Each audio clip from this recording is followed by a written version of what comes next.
O smešnicah iz ZZZS-ja, komentar dneva, Rado Pezdir. Skoraj da neverjetno je, kako se vlade menjajo, težave v zdravstvenem sistemu pa ostajajo odporne na kakršnekoli spremembe, še več z vsakim novim ministrom eskalirajo v poslabšano finančno vzdržnost in zmanjševanje dostopnosti do zdravstvenih storitev vseh državljanov in državljank te države. Smešnica, ki so jo uprizorili na ZZZS pred 2 tednoma, ko so javno priznali, da je zdravstvena blagajna v kolapsu in so zaradi tega predstavili paket varčevalnih ukrepov, pa je že precej tragična. Varčevalni ukrepi se namreč niso dotaknili resnih strukturnih sprememb v politiki plačevanja zdravstvenega sistema in niso na noben način napoved za odpravljanje ekscesov. V prvi vrsti cen zdravil sistema SPP, plač v zdravstvu in v drugi vrsti stroškovne učinkovitosti bolnišnične mreže, razbitja lekarniškega kartela, preplačanih koncesij in tako dalje.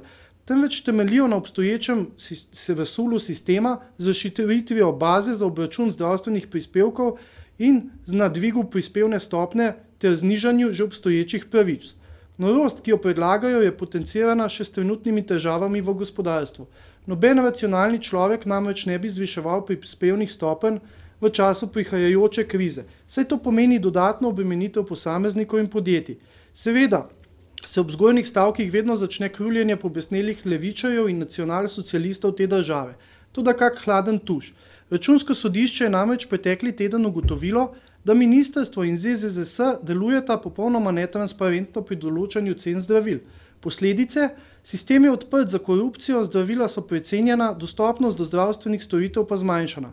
To je ideološki divjaki, če ne verjamete neodvisnim strokovnjakom, izvolite mnenje državne institucije in sami preverite, kakšne bedarije podpirate. In kaj počne ministrstvo? Zaenkrat prav nič. Mogoče čaka na trenutek bankrota in sanacijo zdravstvene blagajne s pomočjo javnega dolga. Res prekrasen plan. Toda ali ga morda nismo nekoč že imeli priložnosti videti, minister Miklavčič?